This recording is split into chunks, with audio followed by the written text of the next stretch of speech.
ایران کے خلاف جنگ نے دنیا کی واحد سپر پاور کے صدر کے خیالات اور کردار پر بھی گہرا اثر ڈالا۔ صدر ٹرمپ کبھی ایک بات کہتے اور کبھی دوسری۔ ان کے بدلتے بیانات سفارتکاری کی راہ میں سب سے بڑی رکاوٹ بن گئے۔ ٹرمپ کبھی ایران سے ڈیل کا دعویٰ کرتے ہیں، کبھی سیز فائر ختم کر کے بمباری کی دھمکیاں دینے لگتے ہیں، کبھی وہ جنگ میں امریکہ کو فاتح قرار دیتے ہیں اور کبھی کہتے ہیں کہ جنگ مقاصد کے حصول تک جاری رہے گی۔ دنیا بھر کے سفارتکار یہ سمجھنے سے قاصر ہیں کہ امریکی صدر ٹرمپ آخر چاہتے کیا ہیں۔ ایران کے ساتھ مذاکرات جاری تھے کہ اچانک امریکہ نے اسرائیل کے ساتھ مل کر ایران پر حملہ کر دیا۔ ایران نے جوابی کارروائی کرتے ہوئے آبنائے ہرمز بند کر دی۔ اس پر صدر ٹرمپ غصے میں لال پیلے ہو گئے اور آبنائے ہرمز نہ کھولنے پر ایرانی قیادت کو نامناسب الفاظ کے ساتھ دھمکی دی کہ ایران کے پاور پلانٹس اور پل تباہ کر دیے جائیں گے اور ایرانی تہذیب کو ختم کرنے کا دعویٰ کر دیا۔ We're negotiating now and it'd be great if we could do something, but they have to open it up. They have to open up the Strait of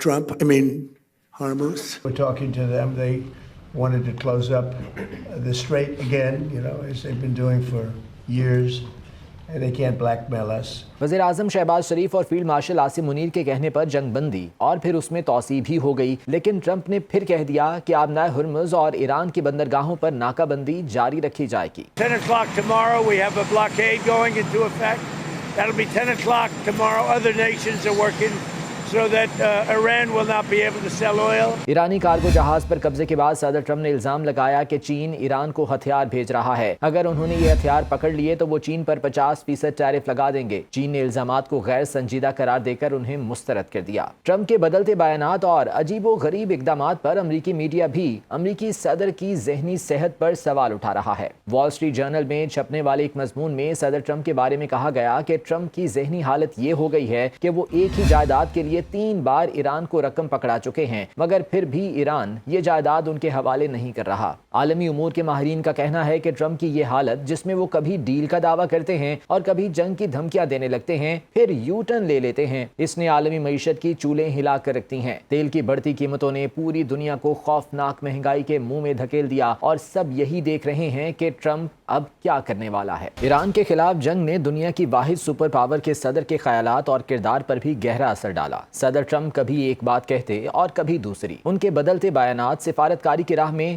سب سے بڑی رکاوٹ بن گئے۔ ٹرمپ کبھی ایران سے ڈیل کا دعویٰ کرتے ہیں، کبھی سیز فائر ختم کر کے بمباری کی دھمکیاں دینے لگتے ہیں، کبھی وہ جنگ میں امریکہ کو فاتح قرار دیتے ہیں اور کبھی کہتے ہیں کہ جنگ مقاصد کے حصول تک جاری رہے گی۔ دنیا بھر کے سفارتکار یہ سمجھنے سے قاصر ہیں کہ امریکی صدر ٹرمپ آخر چاہتے کیا ہیں۔ ایران کے ساتھ مذاکرات جاری تھے کہ اچانک امریکہ نے اسرائیل کے ساتھ مل کر ایران پر حملہ کر دیا۔ ایران نے جوابی کارروائی کرتے ہوئے آبنائے ہرمز بند کر دی۔ اس پر صدر ٹرمپ غصے میں لال پیلے ہو گئے اور آبنائے ہرمز نہ کھولنے پر ایرانی قیادت کو نامناسب الفاظ کے ساتھ دھمکی دی کہ ایران کے پاور پلانٹس اور پل تباہ کر دیے جائیں گے اور ایرانی تہذیب کو ختم کرنے کا دعویٰ کر دیا۔ We're negotiating now and it'd be great if we could do something, but they have to open it up. They have to open up the Strait of Hormuz. We're talking to them. They wanted to close up the strait again, as they've been doing for years.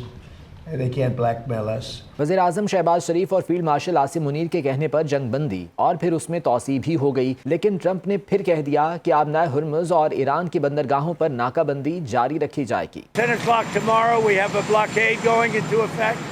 That'll be 10 o'clock tomorrow. Other nations are working so that Iran will not be able to sell oil. ایرانی cargo جہاز پر قبضے کے بعد صدر Trump نے الزام لگایا کہ چین ایران کو ہتھیار بھیج رہا ہے۔ اگر انہوں نے یہ ہتھیار پکڑ لیے تو وہ چین پر 50% ٹیرف لگا دیں گے۔ چین نے الزامات کو غیر سنجیدہ قرار دے کر انہیں مسترد کر دیا۔ ٹرمپ کے بدلتے بیانات اور عجیب و غریب اقدامات پر امریکی میڈیا بھی امریکی صدر کی ذہنی صحت پر سوال اٹھا رہا ہے۔ وال اسٹریٹ جرنل میں چھپنے والے ایک مضمون میں صدر ٹرمپ کے بارے میں کہا گیا کہ ٹرمپ کی ذہنی حالت یہ ہو گئی ہے کہ وہ ایک ہی جائیداد کے لیے 3 بار ایران کو رقم پکڑا چکے ہیں، مگر پھر بھی ایران یہ جائیداد ان کے حوالے نہیں کر رہا۔ عالمی امور کے ماہرین کا کہنا ہے کہ ٹرمپ کی یہ حالت، جس میں وہ کبھی ڈیل کا دعویٰ کرتے ہیں اور کبھی جنگ کی دھمکیاں دینے لگتے ہیں، پھر یو ٹرن لے لیتے ہیں، اس نے عالمی معیشت کی چولیں ہلا کر رکھتی ہیں۔ تیل کی بڑھتی قیمتوں نے پوری دنیا کو خوفناک مہنگائی کے منہ میں دھکیل دیا اور سب یہی دیکھ رہے ہیں کہ ٹرمپ اب کیا کرنے والا ہے۔